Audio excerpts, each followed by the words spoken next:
Selamat sore, Bapak Ibu, saudara-saudara yang dikasihi oleh Tuhan. Mari belajar lagi dari firman Tuhan pada sore hari ini. Dalam pengantar kuliah kita dari Amos pasal yang ke-5, ayat 14 sampai 17. Saya membaca buat saudara, demikian firman Tuhan.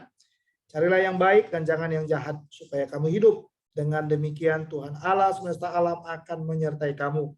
Seperti yang kamu katakan, bencilah yang jahat dan cintailah yang baik. Dan tegakkanlah keadilan di pintu gerbang. Mungkin Tuhan Allah semesta alam akan mengasihani sisa-sisa keturunan Yusuf. Sesungguhnya beginilah firman Tuhan, Allah semesta alam Tuhanku, di segala tanah lapang akan ada ratapan. Dan di segala lorong orang akan berkata, wahai, petani dipanggil untuk berkabung, dan orang-orang yang pandai meratap untuk mengadakan ratapan. Dan di segala kebun anggur akan ada ratapan, apabila aku berjalan dari tengah-tengahmu, firman Tuhan. Bapak Ibu, saudara-saudara yang kasih dalam Tuhan, kitab Amos semakin berkembang. Dari mulai awal kita teliti bahwa teguran-teguran Tuhan yang sangat luar biasa, ya, yang sangat fatal sekali terhadap dosa dari bangsa-bangsa itu real sekali dinyatakan. Dia mulai dengan bangsa-bangsa lain dan terus kepada bangsa Israel, dan sekarang kita melihat di dalam Amos pasal 5 ayat 14 sampai dengan ayat 16 bahwa yang sedang dibicarakan oleh Tuhan adalah sisa-sisa keturunan daripada Yusuf. Jadi dalam arti kita bisa melihat bahwa sekarang Tuhan sedang berbicara kepada suku Yusuf. Tantangannya ada. Hanya ada dua di sana, saudara, yang mau ditunjukkan kepada kita. Ada yang namanya ajakan untuk bertobat, dan yang kedua yang dipaparkan adalah ada hukuman yang sudah jelas menanti di depan mereka. Nah, itu sebabnya kalau saudara melihat, dimulai sebenarnya dengan ajakan untuk bertobat. Ajakan itu dimulai dengan ayat yang ke-14 yang dikatakan, carilah yang baik dan jangan yang jahat, supaya kamu hidup. Ini kata kunci yang penting, Bapak Ibu Saudara, bahwa mereka diminta untuk mencari yang baik dan jangan yang jahat. Kenapa? Karena yang mereka lakukan hanya yang jahat saja. Dan sekarang Tuhan mau mereka mulai mengubah pikiran mereka, mengubah hati mereka, mengubah tujuan mereka. Dengan cara mereka mulai mencari yang baik dan bukan yang jahat.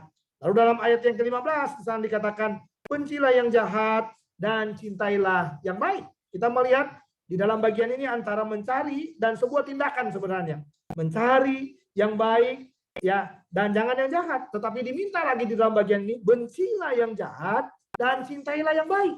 Nah, ini luar biasa, saudara. Sebenarnya hampir-hampir mirip sebenarnya. Tetapi saudara, ada semacam tindakan yang langsung mengarah, dia ingin mencari yang baik dan jangan yang jahat, tapi ada tindakan yang muncul di dalam hati, bencilah yang jahat dan cintailah yang baik. Kalau itu dilakukan, maka mereka akan selamat dari penghukuman Tuhan. Karena dalam ayat 16-17 penghukuman itu real. Dikatakan di sana bahwa mereka akan dipermalukan secara luar biasa. Ya, kata-kata yang dipakai di sana dalam ayat 16-17 itu dikatakan di segala tanah lapang akan ada ratapan. Lalu petani dipanggil untuk berkabung. Lalu ayat 17, dan di segala kebun anggur akan ada ratapan. Ya, di sana semua berkaitan dengan apa? Berkaitan dengan panen, berkaitan dengan kehidupan, berkaitan dengan apa yang didapatkan. Dosa akan menghancurkan segalanya. Dosa akan membuat keterpisahan yang luar biasa daripada Tuhan. Ya, dari Tuhan. Dosa itu membuat kita bukan menjadi baik, saudara, tapi terpisah dari Tuhan kita. Dan sekarang dikatakan, carilah yang baik dan jangan yang jahat, bencilah yang jahat dan cintailah yang baik. Bagaimana dengan kita yang mendengarkan pengantar kuliah ini pada hari ini? Adakah hidup kita sedang mencari yang baik dan bukan yang jahat? Atau adakah kita sedang benci kepada yang jahat dan kita mencintai yang baik? Yang jahat atau yang baik? Yang baik atau yang jahat? Pilihan ada di saudara. Hari ini Tuhan mau supaya kita hidup jadi berkat bagi banyak orang, dan supaya hidup kita bisa tetap stabil. Ya, stabil. Tuhan meminta kepada kita supaya kita senantiasa belajar mencari yang baik, bukan yang jahat, benci yang jahat, dan cintailah yang baik. Tuhan Yesus memberkati kita. Selamat malam semuanya. Mari kita berdoa. Bapa dalam sorga, terima kasih buat kasih setiamu, rahmatmu yang sungguh luar biasa. Terima kasih firman-Mu yang boleh meneguhkan, menguatkan kami. Dan biar firman ini tinggal dalam hati kami mulai perkuliahan kami di dalam pertolongan, dalam hikmat yang daripada Tuhan. Dalam Kristus Tuhan, kami sudah berdoa.